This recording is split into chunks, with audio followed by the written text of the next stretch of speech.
Castrovel has been around a very long time. It's the home world of the Elves. And there's lots and lots of lost magical artifacts, and even an ancient city of portals. And we're going to get to it.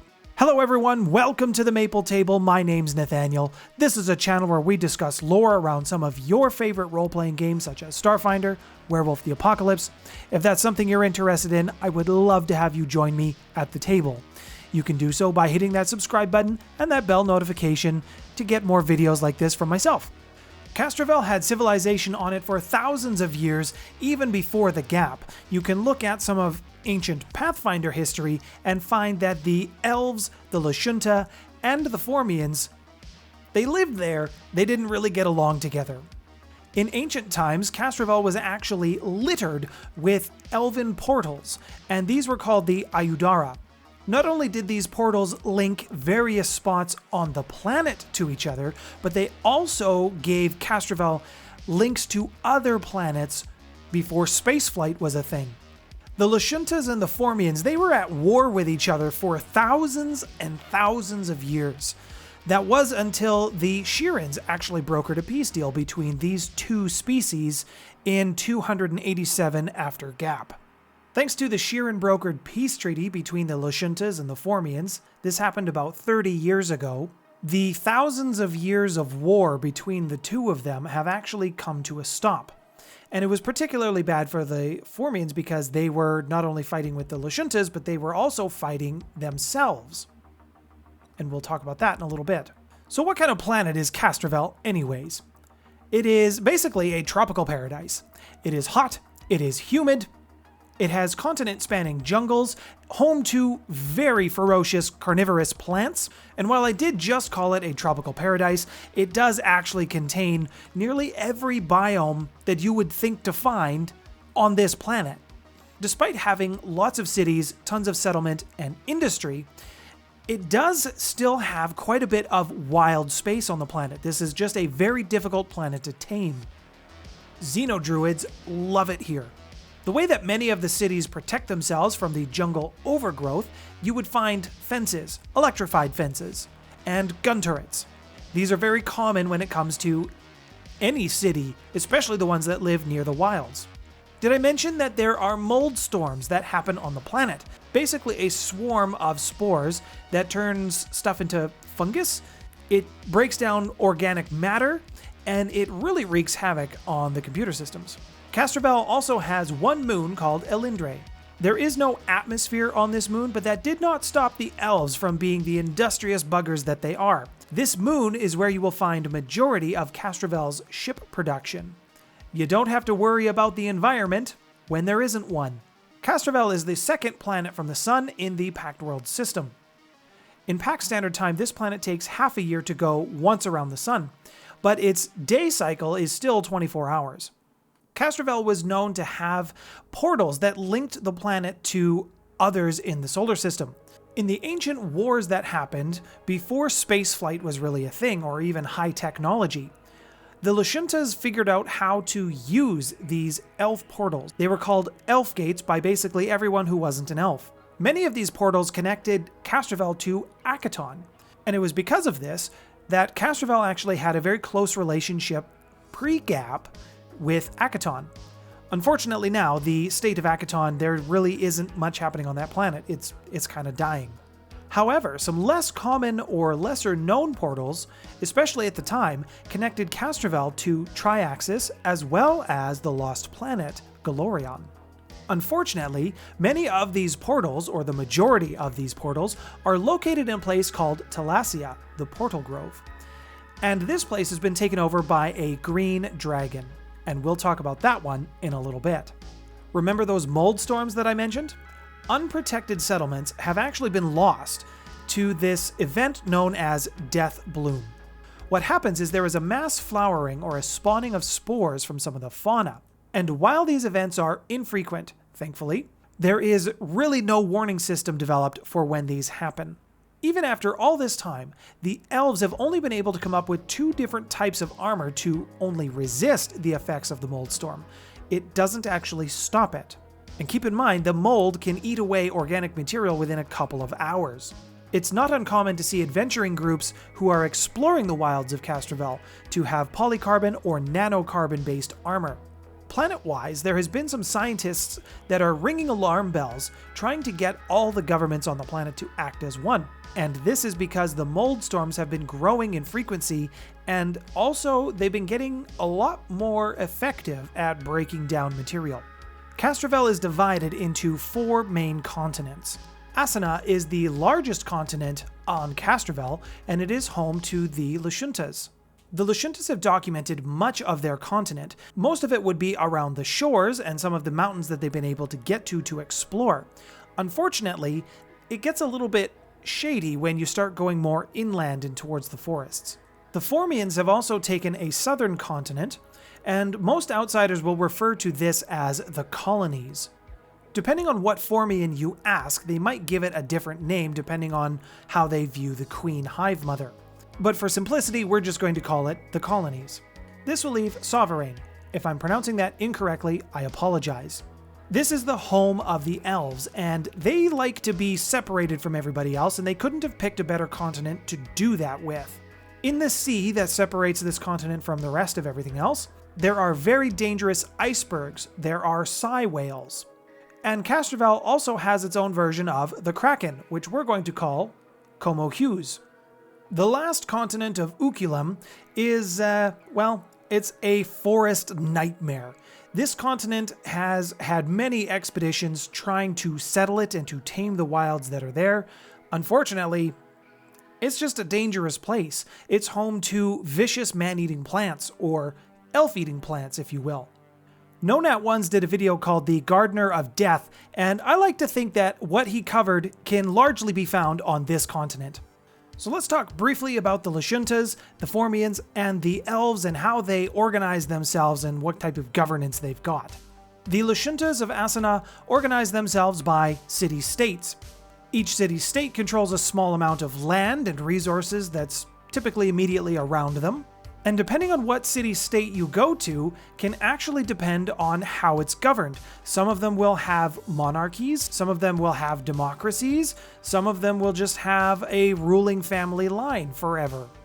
The Lashuntas do have a love of scholarship, and they are very smart. This also means that they like magic, and they like to incorporate technology and magic together. They use this to form powerful military tech, as well as powerful militia groups. And because they're usually on the fringes where the forest is literally trying to kill them, you will find that the Lashunta settlements have very strong, well-equipped military presence. And unfortunately, because of the strong military presence, the Lashunta city-states will bicker and fight with each other quite a bit. It's not uncommon for a warring city-state or a rival city-state to raid one another. They won't kill each other, they try to keep that to a minimum, but they will take their stuff. Some corporations have played on this warfare aspect, and some Lashunta are worried that they will be played, and because of this, mega corporations can come in, take over everything, and not care about the well-being of anyone. Basically what happened on Akaton. The Formians were not always the hive mind collective that they are now. They used to be warring tribes or warring hives. And these wars dragged on so long and they were so vicious that it actually prevented the Formians from advancing as a society for thousands of years. Eventually, some of the biggest hives got together and they created a concept that they would devote all of their hives to. This was called the Overqueen. It was purely theoretical, there is no Overqueen. But it was this concept of the Overqueen that allowed the Formians to bring the smaller tribes in and get everybody working together. And once everybody was working together, they turned into almost like an ant hive. You eventually had workers being bred for specific jobs, you had your taskmasters, you had your warriors. They started doing diplomatic missions, often with the help of some Shirin.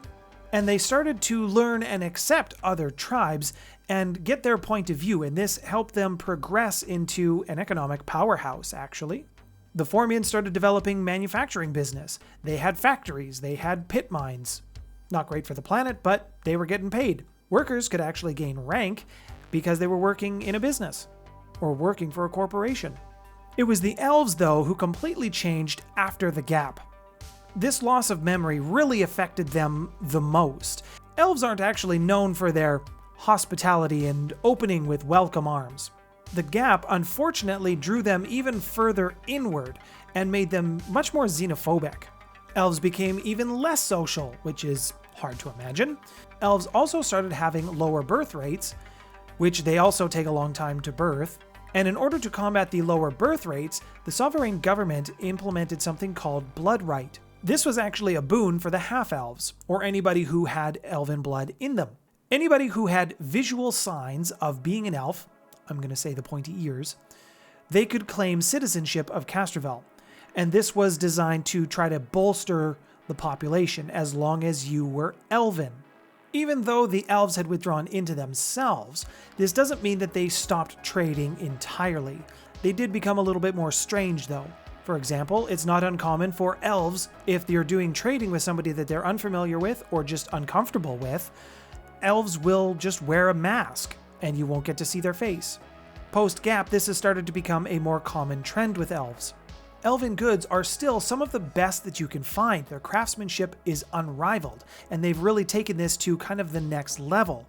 Their mentality with this is, it's better to have something that looks good and is high quality than it is to mass produce it. Now the Sova are a group of high elves who lead Sovereign. They come from the families of El, and their goal is Sovereign first. The focus is really to preserve the economic state of Sovereign and to preserve the heritage. While there are many places of interest to talk about with Castrovel, I don't have the time to go through all of them, so I've picked out a couple of ones that I think are the most interesting. Jabask is a city-state located deep inside Glowsilk jungle. The easiest way to get there is through an Ayudara. The most dangerous way to get there is from a daring shuttle pilot who wants to make this trip. While it is not a pretty city, it is definitely utilitarian.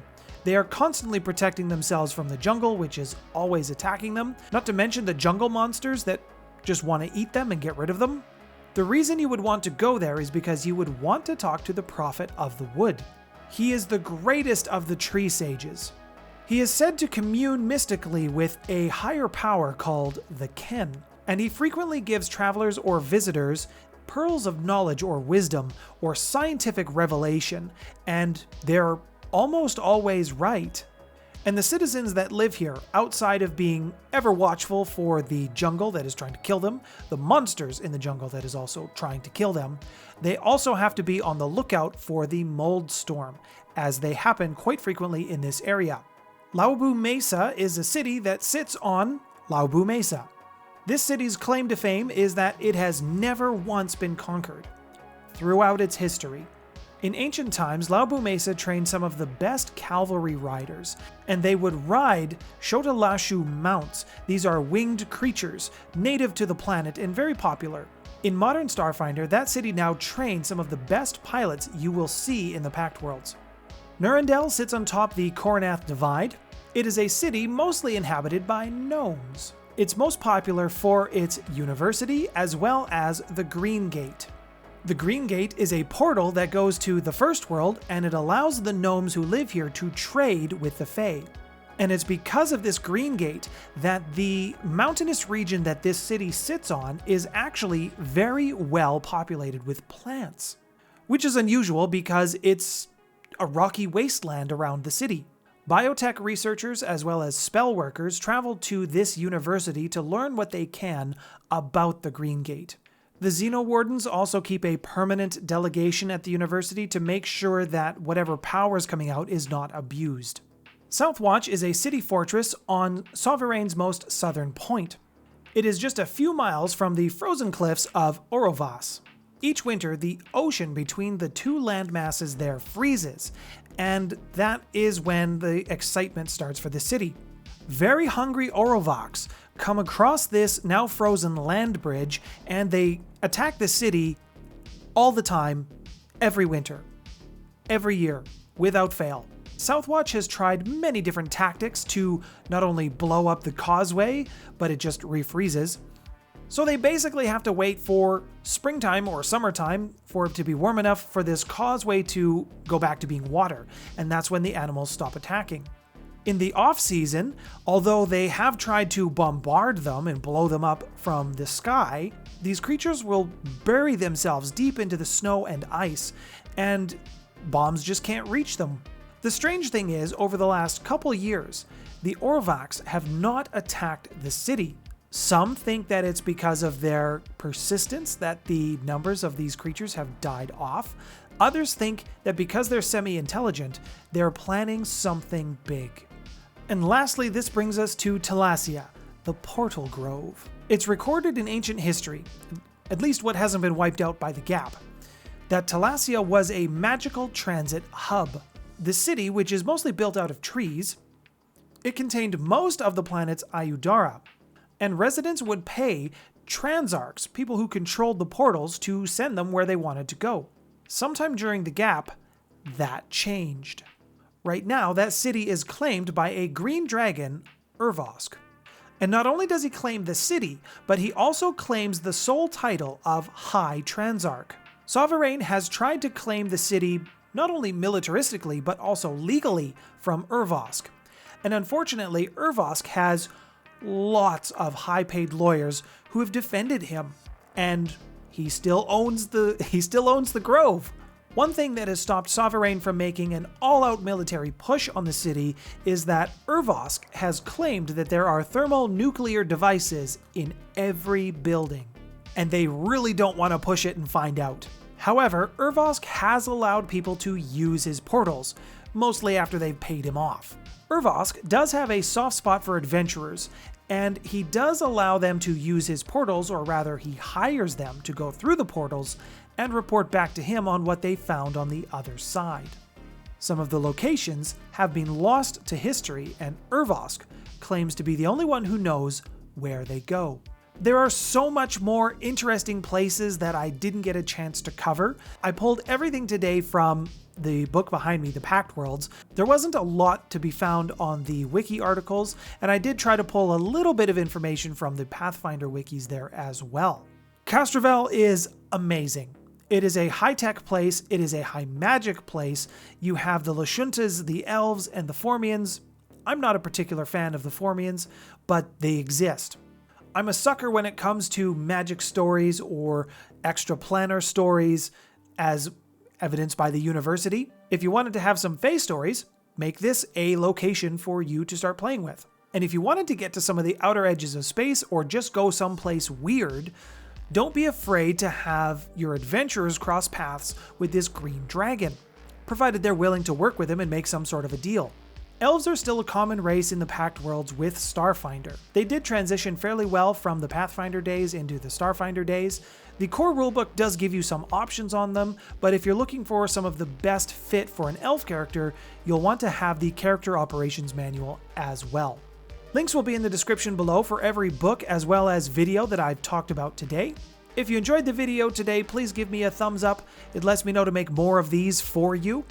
If you want to get more Starfinder from me, then please hit that subscribe button and that bell notification. I would also like to give a major thank you to all of my patrons. There's 4 of you now. You keep growing. Thank you, thank you, thank you to Caneroot, Warpony, Ducky, and the newest patron edition, Get of Math Rocks. That's actually a joke on my werewolf content. I thought it was funny. Up on the screen will be a playlist I picked out for you. YouTube will have also made a recommendation for you. My name's Nathaniel. You've been watching The Maple Table. Thank you so much for your subscription. Thanks for stopping by, everyone.